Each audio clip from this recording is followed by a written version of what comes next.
Hi, Dave Caudle here. I'm going to make an analogy for you today between some of the things I've done expedition-wise and your career, because I think it helps to emphasize some of the key things that you need to be doing to be successful in your career. I'm going to take you back now, quite a long time ago now. I did an expedition in Peru, and the objective of it was to climb the highest mountain in Peru. That's Mount Huascaran, and it's 22,209 feet. And it was a long expedition. It took us 4 weeks. We had to do some acclimatization peaks. Yeah, and there were times in that period where we had some great highs. Standing on our acclimatization peak of Pisco was amazing. 19,000 feet, tremendous views. We passed rows of like 100-foot long icicles with the sun shining through the back of them. We had just the most amazing things. And equally, there were times when things seemed very grim and like there wasn't a way forward. It was a time when I was suffering with some altitude sickness, and I thought I wasn't even going to make that acclimatization peak, never mind Huascaran. But we did. We made Huascaran. And after all of that time, as we stepped onto the summit, the cloud came down.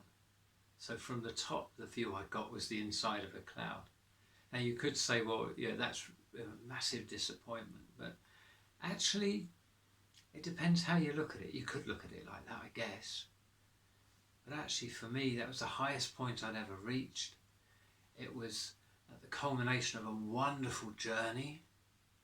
And it also gave me skills that allowed me to go on and climb other mountains. So although I couldn't see anything out of that cloud, I could go back to base camp and look at the map again and decide, well, where do I want to go next? And I subsequently went to, I've done expeditions in the Antarctic and the Arctic.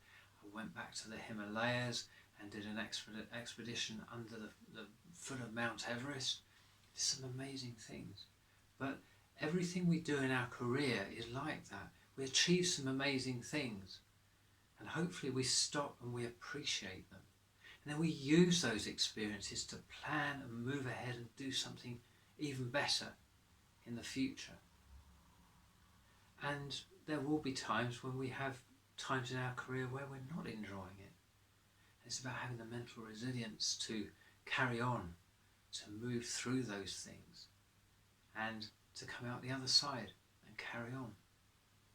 And I think the analogy goes further than that, because on an expedition we need a certain set of skills. We need to know how to use ropes and ice axes, to camp, to live in extreme conditions. And they're skills that we need to practice as well. And some of them we don't use on every expedition, but we'll pull them out and hone them and practice them when we need them. And our careers are the same. We build skills as we go through. You know, right way back, some of the earliest skills I built up that were useful in my career, probably the most useful skills, were things like teamwork, leadership, critical thinking. And I learned most of that stuff in the Scouts, not at school. But as we move through our career, we build up these things. We get leadership positions, maybe we contribute to teams, we take part in projects, you know, whatever the thing is that you do. And all of those skills, if you keep an inventory of them, will help you to move on and do the next part of your career journey.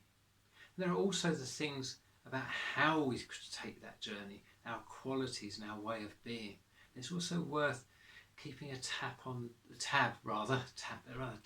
them, so that you know what it is that you contribute, what people appreciate about you, and also how you contribute to the team, and how other people contribute as well, the other skills that you need to help you get what you need done in the best way.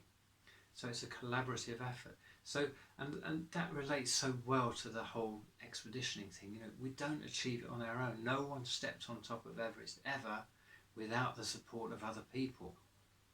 And the same way, none of us reach our career goals without the support of other people.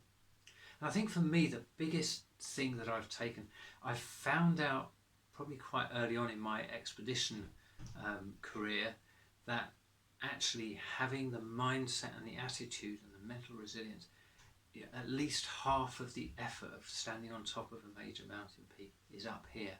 It's not the physical thing. And I've observed since I've been career coaching, that's 20 years now, that our mindsets and attitudes are the key thing, the biggest thing that contributes to success. And success, by the way, is what you define it to be, not what other people define it to be.